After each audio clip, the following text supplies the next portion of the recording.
Que Dieu te bénisse et que sa grâce repose sur ta vie. Comme d'habitude, sur cette page, nous partageons les profondeurs de la parole de Dieu.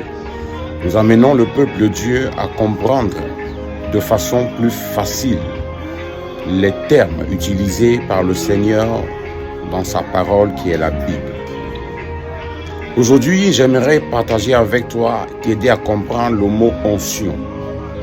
Nous entendons beaucoup de serviteurs de Dieu parler de l'onction.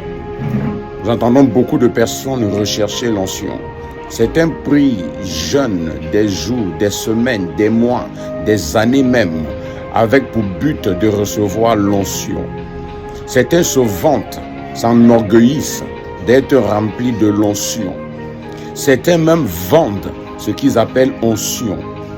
Ils proposent des sommes pour se connecter, pour pouvoir jouir de l'onction qui est sur leur vie. Mais c'est quoi l'onction?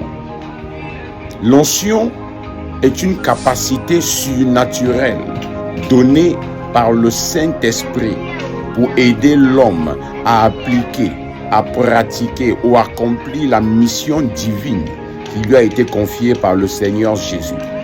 Je répète, l'onction n'est nulle autre qu'une capacité surnaturelle donnée par le Saint-Esprit. L'onction n'est pas le Saint-Esprit. Beaucoup confondent l'onction avec le Saint-Esprit. On peut manifester l'onction sans le Saint-Esprit. On peut prier, des personnes sont délivrées. On peut recevoir des paroles de connaissance, des prophéties, des paroles de sagesse, mais sans que le Saint-Esprit n'habite en nous. Voilà pourquoi beaucoup peuvent vivre dans le péché et manifester l'onction. Et ça leur fait croire que Dieu est en accord avec leur vie de péché. C'est un mensonge. Dieu n'est jamais en accord avec le péché. La Bible dit que Dieu ne se repent pas de ses dons. Voilà pourquoi même quand Satan, Lucifer, s'est rebellé contre Dieu, il est parti avec toute la puissance, les dons que Dieu lui avait donnés. Juste que cela était perverti. Donc mon frère, ma soeur, je t'invite, arrête de courir derrière l'onction, mais cherche à ce que le Saint-Esprit demeure dans ta vie.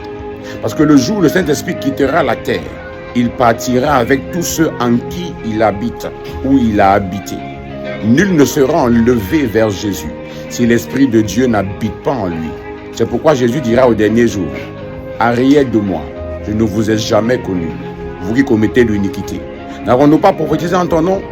N'avons-nous pas chassé les démons en ton nom? N'avons-nous pas fait des miracles en ton nom? » Et il dira, « Arrière de moi. » De peur que cela n'arrive, mon frère, ma soeur, je t'invite à chercher Jésus.